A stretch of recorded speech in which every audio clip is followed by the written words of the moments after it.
Millions of people go for walks every day, 10,000 steps, sometimes more, and yet belly fat remains.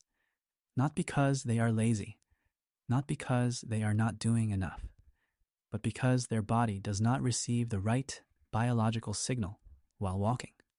Because walking can lower insulin levels and unlock fat burning, or it can simply be movement without effect. The difference is not the number of steps, but the timing, the intensity, and whether the metabolism is even ready to let go of fat. This video is not about walking more. It is about 5 simple walking tricks that finally allow your body to release belly fat. Scientifically explained. Belly fat is not ordinary fat. It is visceral fat, deep inside the body, surrounding the liver, intestines, and pancreas. And that is exactly why it behaves differently. It does not primarily respond to calories. It responds to hormones. Above all, insulin. As long as insulin levels remain elevated, the body stays in storage mode. Fat cells are locked. Energy is not released. It is conserved. The liver plays a central role in this process. It is the metabolic control center of the body, a kind of traffic hub for energy. When food is constantly available, when blood sugar rises frequently, when insulin barely gets a chance to rest, the body learns one thing: holding on is safer than letting go. This is exactly where many well-intended efforts fail. They walk more, they eat less, but the hormonal state remains the same. Walking can change this state, but only if it targets the metabolism at the right moments and with the right intensity. And this is exactly where the 5 simple walking tricks begin. After every meal, the same thing happens in the body. Blood sugar levels rise. Insulin is released to bring energy where it is needed. But what determines everything afterward is not the food itself. It is what happens next. If the body sits after eating, a large portion of that energy flows directly to the liver. If the liver is already full, excess energy moves on, into fat cells, especially into the abdominal area. But movement changes this pathway. Even a slow walk of 10 to 20 minutes is enough to activate the muscles. And active muscles need energy, immediately. They absorb glucose from the blood, almost like a sponge, and they do so with significantly less insulin. The effect is simple, but profound. The insulin spike is lower. Less energy ends up in fat tissue. The liver is relieved. Studies show that a short walk after eating can lower blood sugar more effectively than a longer workout at another time. Not more intense, not more exhausting, just biologically better timed. To the body, this feels logical. This is how it was used for thousands of years. Eat, move on. And this ancient signal opens the door to fat loss again today. Many people believe that fat only burns when movement is strenuous. But for the metabolism, the opposite is often true. Zone 2 is the range in which the body works calmly. Breathing becomes deeper, but conversation is still possible. No gasping, no struggle. This is where something crucial happens. At this intensity, the body preferentially switches to fat as an energy source. The mitochondria, the power plants of the cells, work efficiently and steadily. Walking becomes a signal. Energy is available. Stress is low. Fat can be used. If intensity becomes too high, stress levels rise. Cortisol increases. The body switches back to fast energy, glucose.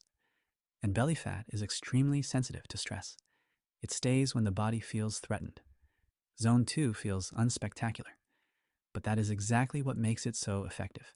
Not maximal, but sustainable. For the body, this is the state in which fat loss feels safe. One of the greatest enemies of metabolism is not food. It is prolonged sitting. After just a few hours without movement, the body's biochemistry changes. Enzymes that burn fat are downregulated. Insulin sensitivity decreases. Energy backs up. The body shifts into a conservation mode, not because energy is lacking, but because movement is lacking. A single long walk in the evening cannot fully compensate for this. Much more effective are several short impulses spread throughout the day. A short walk after breakfast, a few minutes after lunch, a calm walk in the afternoon. Each of these moments sends a clear signal to the body. Energy is allowed to flow. Insulin levels remain more stable. The liver is relieved regularly. The metabolism stays active. This is how humans moved for thousands of years, not in one session, but in many small stages. And this is exactly the pattern the body still responds to today. Before a meal begins, the body is in a transitional state. The liver is still managing the last energy reserves. Insulin levels are low. The metabolism is alert. A calm walk before eating changes this moment subtly but powerfully. Through movement, some stored glycogen is used. The liver becomes lighter. The body becomes more receptive to incoming energy. When food is eaten afterward, the insulin response is often smaller. Glucose is processed more efficiently. Less of it ends up in fat tissue. But this trick is not a universal tool. For people prone to low blood sugar, for individuals with diabetes, or for anyone taking medication, this timing can be problematic. The body sends clear signals: weakness, shaking, dizziness. Walking before eating is not a test of willpower. It is a question of biological fit. If it feels calm, stable, and clear, it can prepare the metabolism. If not, restraint is the wiser choice. Many people go for walks with the same mindset they bring to training: fast, tense, with the feeling of having to perform. But belly fat does not respond to pressure. It responds to stress. When movement is perceived as strain, cortisol levels rise. The body switches into a protective mode. Energy is held back, not released. To the metabolism, this feels like an unsafe environment. And in insecurity, fat is not burned. Low-stress walking works differently. The step is calm. Breathing is deep. The rhythm is steady. The body recognizes no danger, no urgency. Energy can be used. In this state, insulin can continue to fall. Fat cells open. The metabolism works in coordination, not chaos. Fat loss is not a competition. It is a biological process that only begins when the body feels safe. And that feeling is created by calm, intentional walking. When used correctly, walking is one of the most effective tools for a healthy metabolism. It can lower insulin levels, relieve the liver, improve insulin sensitivity, and signal to the body that stored energy may be used. Many people report more stable energy, less cravings, and a slower but sustainable change in the abdomen. But these effects are context dependent. Not every body responds the same way. Not every life situation allows the same strategies.